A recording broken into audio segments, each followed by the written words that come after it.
नमस्कार, मैं अंजना और आप देख रहे हैं अभ्यंक न्यूज नेटवर्क, भारत का सबसे सर्वाधिक खबरों वाला चैनल, जो आपको निष्पक्ष सच्ची खबरें सबसे पहले अभ्यंक न्यूज नेटवर्क पर मिलती है।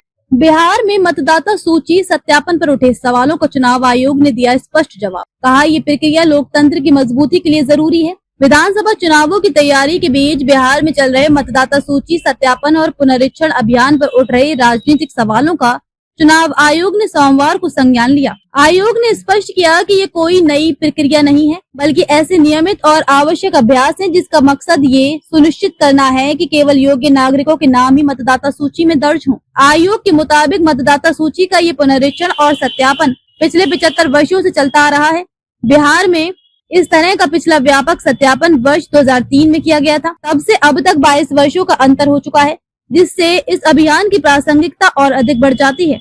हाल ही में महाराष्ट्र विधानसभा चुनाव के दौरान मतदाता सूची में गड़बड़ियों के आरोप सामने आए थे। उसी संदर्भ में आयोग ने देश के अन्य हिस्सों में भी सघन जांच और सत्यापन की पहल की है, ताकि लोकतांत्रिक व्यवस्था की पारदर्शिता और विश्वसनीयता को बनाए रखा जा सके। सूत्रों की माने तो कुछ निर्वाचन क्षेत्रों में प्रवासी मतदाताओं की संख्या उम्मीदवारों की जीत के अंतर से भी अधिक हो गई है।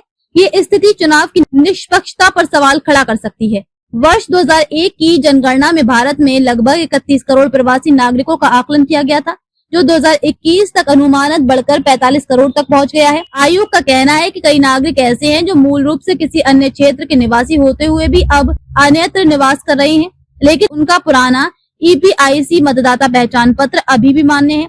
ये न केवल भ्रम की स्थिति पैदा करता है, बल्कि कानूनी रूप से अपराध की श्रेणी में भी आता है। ऐसे मामलों की पहचान के लिए सत्यापन जरूरी है। इसके अलावा कई मतदाता पहचान पत्रों में लगी तस्वीरें काफी पुरानी हो चुकी हैं, जिससे पहचान में दिक्कत आती है। आयोग का उद्देश्य है कि मतदाताओं की नई तस्वीरें ली जाएं, ताकि सत्यापन अधिक प्रभावी हो सके। 2003 के बाद से किसी भी तरह का व्यापक पुनरीक्षण नहीं होने के कारण कई ऐसे व्यक्ति भी EPIC प्राप्त कर चुके हैं, जो कानूनी रूप से इसके पात्र नहीं है। वे आवश्यक दस्तावेज नहीं दे पाए हैं, जिससे उनकी वैधता पर सवाल उठते हैं।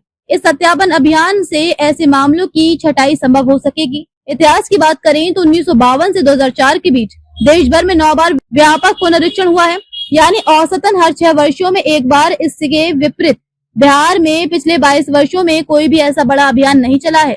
जहां कुछ राजनीतिक दल इस अभियान को लेकर आशंका जता रहे हैं, वहीं अन्य दलों से जुड़े कई जनप्रतिनिधियों ने आयोग की इस पहल का समर्थन भी किया है।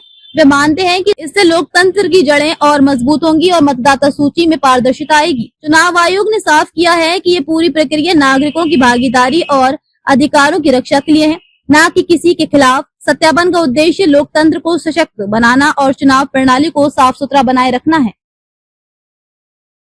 ताजा खबरों के लिए अभ्यंक न्यूज नेटवर्क पेज को फॉलो करें और लाइक करें, सब्सक्राइब करें, बेल आइकन को दबाना ना भूलें।